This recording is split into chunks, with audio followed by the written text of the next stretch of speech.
Je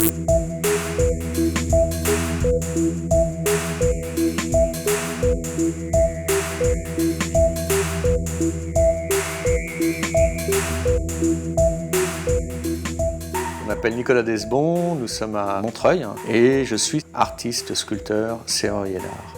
Je suis tombé dans l'acier lors de mes études aux États-Unis. J'étais parti pour faire du design industriel et j'ai eu l'occasion de prendre une classe de métal. Et voilà, c'était le choc, la rencontre, la spontanéité du matériau qui m'a permis en 1 heure de fabriquer un objet et de repartir avec. Le coup de cœur. L'une des premières choses qui m'a attiré dans ce métier, c'était la forge. Le côté, la fascination du feu. C'est le seul endroit où l'acier devient plastique, devient mou. J'utilise la forge pour faire du traitement de surface. Donc je vais venir déformer des sections, leur donner de la matière. Je vais venir faire ce que j'appelle transpirer le métal. Et beaucoup pour déformer des tubes. Donc je martèle des tubes, je change leurs sections, je les aplatis, je les arrondis et après je les coupe en petits morceaux et c'est la matière première pour tout mon travail de dentelle. Je suis sur ce que j'appelle la serrurerie d'art et en langage profane, c'est du couper-coller. Je débite, je prépare des pièces plus ou moins importantes et ensuite je les assemble, soit mécaniquement, soit par soudure.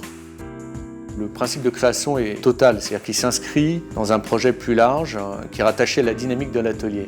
L'atelier, il a plusieurs jambes pour tourner. Il travaille sur du bâtiment, il travaille avec des particuliers. N'importe qui arrive avec un projet spécifique. En comportant de l'acier, on doit pouvoir répondre et fabriquer. Et ça interréagit ensuite avec mon travail de sculpture.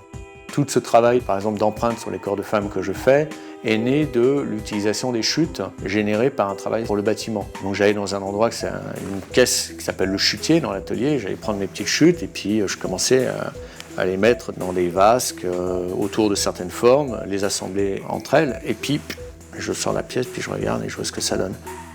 Pour moi, il est super important de laisser les portes de l'atelier bien ouvertes. Ça se fait en accueillant des stagiaires toute l'année qui viennent des écoles d'art et qui viennent faire des stages d'1 mois, 1 mois et demi.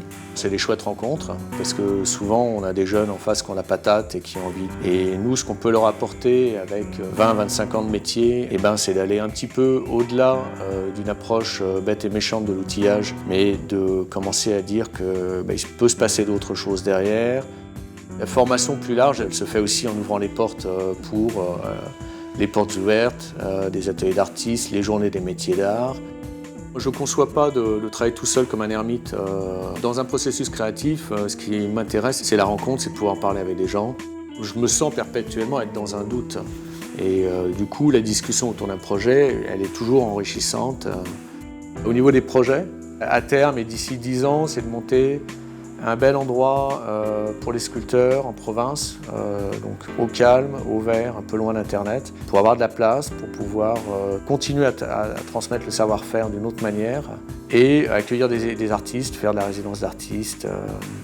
L'artisanat, surtout dans les filières artistiques, n'a jamais été aussi riche que là en ce moment. Il se passe des choses, il y a des gens qui font des travaux extraordinaires. C'est riche, c'est riche. Il n'y a pas d'autre avantage que celui pour moi d'être passionné. Il faut avoir la patate, il faut en avoir vraiment envie. Parce que ce n'est pas un chemin qui est forcément facile. Par contre, c'est un chemin qui est passionnant.